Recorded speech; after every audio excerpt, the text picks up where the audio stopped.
Good morning guys. അപ്പോൾ രാവിലെ തന്നെ നല്ലൊരു ഗുഡ് മോർണിംഗ്. രാവിലെ എന്ന് പറഞ്ഞാൽ ഇപ്പോൾ 9 മണിയായി. എനിക്കാണെങ്കിൽ ഇഡ്ഡലിയും സാമ്പാറൊക്കെ ഉണ്ടാക്കണം. ഞാൻ ഇന്നലെ ഉറങ്ങുമ്പോൾ രാവിലെ എഴുന്നേക്കാന്നെല്ലാം വിചാരിച്ചതാണ്.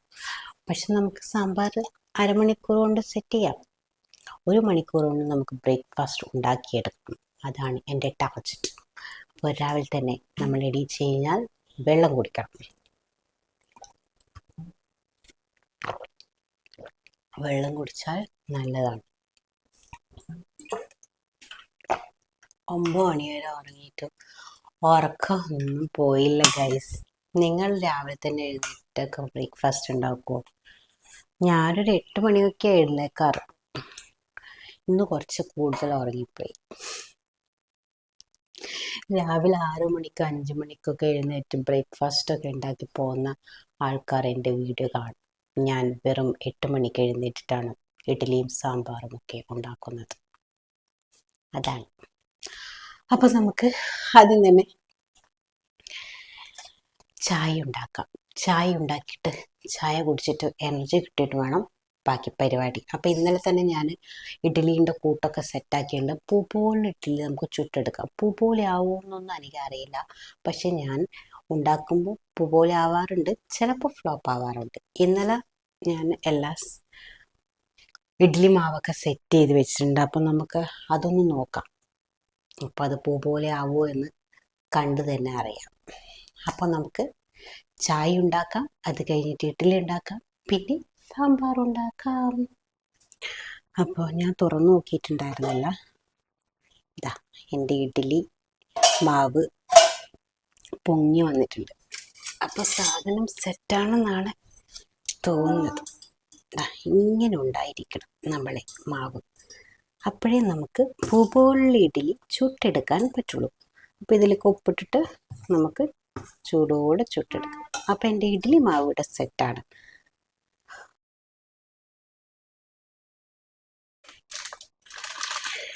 മിൽമയുടെ ശുദ്ധമായ പാൽ എന്ന് പറയുന്നു. അപ്പം മിൽമയുടെ മിൽമക്ക് പ്രൊമോഷനാണ് ഞാൻ ചെയ്യുന്നത്. അല്ല, മിൽമയുടെ പാൽ കൊണ്ടാണ് ഞാൻ ചായ ഉണ്ടാക്കുന്നത്. അപ്പോൾ ചായ ഉണ്ടാക്കുമ്പോൾ ഒരു ടിപ്പ് പറഞ്ഞുതരാം. നല്ല ചായ കഴിച്ചിട്ടാണ് നമ്മൾ ആദ്യമേ പഞ്ചസാര ഇടണം തിളക്കുന്നതിന് മുമ്പേ. ആ പാലിൽ നന്നായിട്ട് പഞ്ചസാര ഇങ്ങനെ ലയിച്ച് വരുമ്പോൾ ചായക്ക് പ്രത്യേക ടേസ്റ്റ് വരുന്നതാണ് എൻ്റെ ഒരു ചേച്ചി പറഞ്ഞത്. എന്നിട്ട് തിളക്കുമ്പോൾ നമുക്ക് ചായപ്പൊടി ഇടാം. സാമ്പാറിന് വേണ്ടി തേങ്ങ അരച്ച സാമ്പാറാണ്. ഇതിപ്പോൾ തലശ്ശേരി, നമ്മൾ കണ്ണൂർ ഭാഗത്താണ്, മലബാർ ഭാഗത്താണ് തേങ്ങ അരച്ച സാമ്പാറൊക്കെ ഉണ്ടാക്കുന്നത്. അപ്പോൾ ഈ തേങ്ങ അരച്ച സാമ്പാറാണ് ഉണ്ടാക്കാൻ പോകുന്നത്. അപ്പോൾ ഞാൻ തേങ്ങ ചരക്കി വെച്ചിട്ടുണ്ടായിരുന്നു. അപ്പോൾ ഞാൻ തേങ്ങ ഇടാൻ പോകുന്നതാണ്. ആദ്യം ഞാൻ ചെറിയ ഉള്ളിയാണ് ഇടുന്നത്. ഇത് കുറച്ച് ചെറിയ ഉള്ളി. അത് നിങ്ങളുടെ സാമ്പാർ ക്വാണ്ടിറ്റി അനുസരിച്ച് കൂട്ടാം കുറക്കാം ഒക്കെ. പിന്നെ ഞാൻ ഇടാൻ പോകുന്നത് ഇഞ്ചിയാണ്. ഇത്ര ഇഞ്ചിയാണ് ഞാൻ എടുത്തിട്ടുള്ളൂ. പിന്നെ ഇതൊക്കെ ഒരു കൈക്കണക്കാണ്. പിന്നെ കുറച്ച് വെളുത്തുള്ളി. നമ്മളുടെ വറ്റൽ മുളകാണ് ഇടേണ്ടത്. അതും കൂടി നമുക്ക് പൊട്ടിച്ച് ഇതിലേക്കിടാം. അപ്പോൾ ഞാൻ കറിവേപ്പില ഇട്ടു. അപ്പോൾ നമ്മളുടെ തേങ്ങ ഇങ്ങനെ വറുത്ത് കൊണ്ടിരിക്കുമ്പോൾ നമുക്ക് ചൂടോടെ ചായയും കുടിക്കാം. അപ്പോൾ അതിനിടയിൽ ഞാൻ കുക്കറിൽ കഷ്ണങ്ങളൊക്കെ ഇടണം. പരിപ്പ് ഞാൻ കുതിർത്ത് വെച്ചിട്ടുണ്ടായിരുന്നു. അപ്പോൾ ഇനി അതിൻ്റെ പരിപാടി നോക്കാം. അപ്പോൾ നമ്മൾ തേങ്ങ ഒരു 1/4 ഭാഗം വറുത്തു. അപ്പോൾ അതിലേക്ക് ഒരു 1/4 ടീസ്പൂൺ ഉലുവയും 1/4 ടീസ്പൂൺ ജീരകവും ഇടുവാണ്. അത് നന്നായിട്ടൊന്ന് ഇളക്കി കൊടുക്കുക. ഇനി നമുക്ക് പൊടികളിടാം. ഇതിൽ ഞാൻ ജസ്റ്റ് 1/4 ടീസ്പൂൺ മഞ്ഞൾപ്പൊടിയും പിന്നെ അതുപോലെ തന്നെ മല്ലിപ്പൊടി 3 ടീസ്പൂൺ മല്ലിപ്പൊടി ഇടുന്നത്. ഞാൻ വറക്കാത്ത മല്ലിപ്പൊടിയാണ്, അതുകൊണ്ടാണ് ഇതിലേക്ക് ഇടുന്നത്. അപ്പം നമുക്കിനി കുക്കർ പരിപാടി നോക്കാം. ഞാൻ കുതിർത്ത് വെച്ച പരിപ്പ് ഞാൻ ഇടുകയാണ്. ഇതിലേക്ക് ഞാൻ ഇത്രയും കഷ്ണങ്ങളാണ് എടുത്തിരിക്കുന്നത്. ക്യാരറ്റ് കുറച്ച്, പിന്നെ തക്കാളി, ഞാനിവിടെ 1.5 തക്കാളി എടുത്തത്, പിന്നെ വെള്ളരിക്ക, പിന്നെ ഒരു ഉള്ളി, ചെറിയ ഉള്ളിയാണ്, പിന്നെ 2 പച്ചമുളക്. ഇതൊക്കെ ഇതിൻ്റെ അകത്ത് വേവിക്കുമ്പോൾ ഇടുകയാണ്. അപ്പോൾ കഷ്ണങ്ങളൊക്കെ ഇട്ട് കഴിഞ്ഞാൽ ആവശ്യത്തിനുള്ള വെള്ളവും നമുക്ക് ആഡ് ചെയ്യാം. ഞാൻ അല്പം മഞ്ഞൾപ്പൊടി ഇടുന്നുണ്ട്, പിന്നെ കുറച്ച് മുളക് പൊടി ഇടുന്നുണ്ട്. കുക്കർ മൂടി വെക്കാം. അപ്പോൾ നമ്മളുടെ കുക്കർ ഇങ്ങനെ വിസിൽ ഊതിക്കൊണ്ടിരിക്കുന്നുണ്ട്. അപ്പോൾ അതിനിടയിൽ നമുക്ക് ഇനി ഇഡ്ഡലി ചുട്ടെടുക്കാം. ഇഡ്ഡലി ചുടുന്നതിന് മുമ്പിട്ട് ഇങ്ങനെ വെളിച്ചെണ്ണ ആക്കി കഴിഞ്ഞാൽ ഇഡ്ഡലി നന്നായിട്ട് നമുക്ക് എടുക്കാൻ പറ്റുമെന്നാണ് നമ്മളുടെ അമ്മ പറയുന്നത്. അപ്പം ഇഡ്ഡലി ഞാൻ തട്ടിലേക്ക് ഒഴിക്കാൻ പോവാണ്. നമ്മളെ ഇഡ്ഡലി ഇങ്ങനെ പൂപ്പുള്ള ഇഡ്ഡലി നമുക്കിതിലേക്ക് ഒഴിച്ച് വെക്കാം. അപ്പം ഞാൻ ആവശ്യത്തിനുള്ള മാവ് ഇതിലേക്ക് എടുത്തിട്ടുള്ളൂ. ബാക്കി ഞാൻ ഫ്രിഡ്ജിലേക്ക് സ്റ്റോർ ചെയ്ത് വെക്കും. അപ്പോൾ എൻ്റെ ഇഡ്ഡലി അവിടെ ആയിക്കൊണ്ടിരിക്കുന്നുണ്ട്. പിന്നെ അതുപോലെ തന്നെ കുക്കറിൽ ഞാൻ കഷ്ണങ്ങളൊക്കെ ഇട്ട് വേവിച്ചിട്ടുണ്ട്. അതൊന്ന് എയർ പോയി കഴിഞ്ഞിട്ട് അതൊന്ന് തുറക്കണം. എന്നിട്ട് നമ്മളുടെ അരപ്പ് ഞാൻ അരച്ചെടുത്തതാ, നമ്മളുടെ സാമ്പാറിൻ്റെ അരപ്പ് അരച്ചെടുത്തിട്ടുണ്ട്. അപ്പം അത് അതിലേക്ക് ഒഴിക്കണം. പിന്നെ നമ്മളുടെ വെണ്ടക്ക അതിലേക്ക് ഇട്ടിട്ടുണ്ടായിരുന്നില്ല. അപ്പം ഞാനൊരു 4 വെണ്ടയ്ക്ക എടുത്തിട്ടുണ്ട്, അതും ഞാൻ അതിലേക്ക് ഇടണം. പിന്നെ നമ്മളെ സാമ്പാർ പൊടി, കായം, ഈ 2 ഐറ്റംസാണ് ഇനി നമുക്ക് ചേർക്കാനുള്ളത്. നമ്മളുടെ കുതിർത്ത് വെച്ച പുളി കൂടി അതിലേക്ക് പിഴിയണം. അപ്പോൾ നിങ്ങൾക്ക് സാമ്പാർ ഈ എറണാകുളം സൈഡിലൊക്കെ സാമ്പാർ തേങ്ങ അരക്കാണ്ടാണ് വെക്കുന്നത്. നമ്മളുടെ ആൾക്കാർ തേങ്ങ അരച്ചിട്ടാണ് വെക്കുന്നത്. എനിക്ക് തേങ്ങ അരച്ചിട്ടുള്ള സാമ്പാറാണ് ഇഷ്ടം. അല്ലാത്ത സാമ്പാർ ഇഷ്ടമാണ്, പക്ഷെ അത് അമ്പലങ്ങളിലൊക്കെ നമുക്ക് കിട്ടുന്ന സാമ്പാറില്ലേ, അതിനൊരു പ്രത്യേക ടേസ്റ്റ് ഉണ്ടാവും. അതെനിക്കിഷ്ടമാണ്. അല്ലാതെ നമ്മൾ വീട്ടിലൊക്കെ സാധാരണ തേങ്ങ അരച്ചിട്ടാണ്. കുറച്ച് പണിയാണ് തേങ്ങ അരച്ചിട്ടുള്ള സാമ്പാർ വെക്കാൻ, പക്ഷെ വെരി ടേസ്റ്റിയാണ്. ഇഡ്ഡലിക്കൊക്കെ തേങ്ങ അരച്ച സാമ്പാർ കൂട്ടിക്കഴിഞ്ഞാൽ നല്ല ടേസ്റ്റാണ്.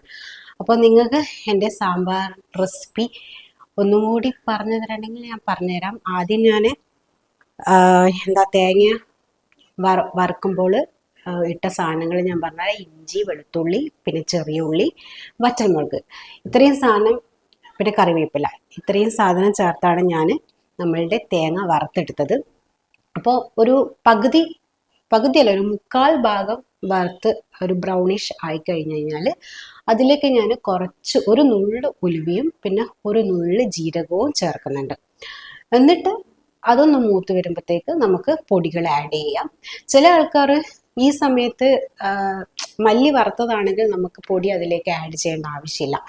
അത് നമുക്ക് അരക്കുമ്പോൾ വേണമെങ്കിൽ മല്ലി അതിനകത്ത്, അല്ലെങ്കിൽ കുക്കറിലിടാം. പല രീതിയിൽ സാമ്പാർ വെക്കുന്നുണ്ട്. അപ്പോൾ ഞാനിത് എൻ്റെ മല്ലി വറുത്തതല്ലാത്തതുകൊണ്ട് മല്ലി അതിലേക്ക് ആഡ് ചെയ്തിട്ട് മല്ലിയും ഒരു നുള്ള് മഞ്ഞൾപ്പൊടിയും ഇട്ടിട്ടാണ് ഞാൻ പൊടി ഇട്ടിട്ടാണ് ഞാൻ ലാസ്റ്റ് ഇളക്കിയത്. അപ്പോൾ മുളക് പൊടി വേണമെങ്കിൽ ഇടാം, പക്ഷെ ഞാൻ വറ്റൽമുളക് ഇടുന്നതുകൊണ്ട് നമുക്ക് അധികം എരിവ് ആവശ്യമില്ല. നമ്മൾ കഷ്ണം വേവിക്കുമ്പോൾ മഞ്ഞൾപ്പൊടിയും മുളക് പൊടിയും ഇട്ടിട്ടാണ് കഷ്ണം വേവിച്ചത്.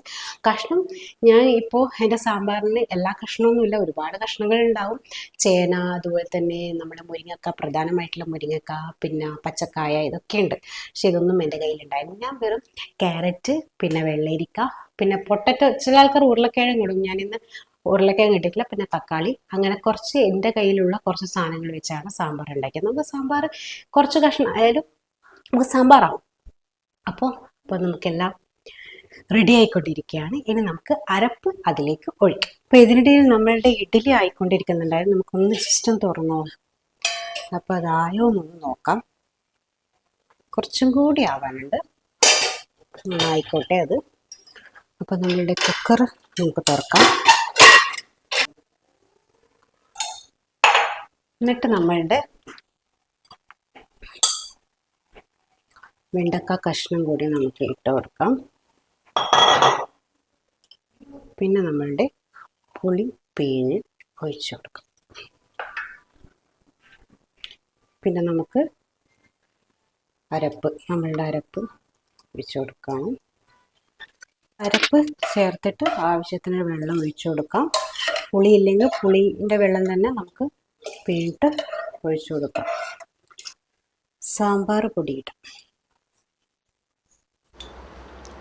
അപ്പോൾ നമ്മളുടെ സാമ്പാർ പൊടി ഇട്ട് കഴിഞ്ഞാൽ അതിൽ ഞാൻ കുറച്ച് ഉപ്പും ഞാൻ ആഡ് ചെയ്തിട്ടുണ്ട്. അപ്പോൾ നമ്മുടെ സാമ്പാർ നന്നായിട്ട് തിളക്കുന്നുണ്ട്. ഇതിനിടയിൽ നമ്മളുടെ പൂപ്പോളുടെ ഇഡ്ഡലി നമുക്ക് അത് എടുത്ത് നമ്മളുടെ ഇതിലേക്ക് മാറ്റി വെക്കാം. അപ്പോൾ നല്ല ഇഡ്ഡലി തന്നെ എനിക്ക് കിട്ടിയിട്ടുണ്ട്.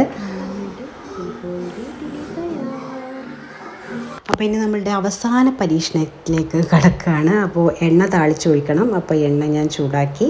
അപ്പോൾ അതിലേക്ക് കടുക് പൊട്ടിച്ചെടുക്കുക, എന്നിട്ട് വറ്റൽമുളകും, ഇത്രയേ പരിപാടികളുള്ളൂ. അപ്പോൾ അതോടെ നമ്മളുടെ അടിപൊളി സാമ്പാർ തയ്യാറായി എന്ന് വേണം പറയാൻ. അപ്പോൾ വറ്റൽമുളകൊന്ന് ജസ്റ്റ് ഒന്ന് മൂത്ത് വരട്ടെ, എന്നിട്ട് നമുക്ക് കടുക് നമ്മളെ സാമ്പാറിലേക്ക് താളിച്ച് ഒഴിക്കാം.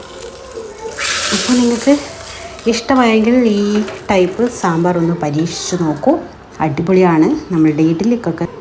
അപ്പോൾ ഇന്നത്തെ എൻ്റെ രാവിലത്തെ ഗുസ്തി മത്സരം ഇവിടെ പൂർണ്ണമാകുന്നു. അപ്പോൾ ഞാൻ എൻ്റെ ഇഡ്ഡലിയും സാമ്പാറും ഒന്ന് പിടിക്കട്ടെ. അപ്പോൾ നിങ്ങൾ ട്രൈ ചെയ്ത് നോക്കൂ. ബൈ.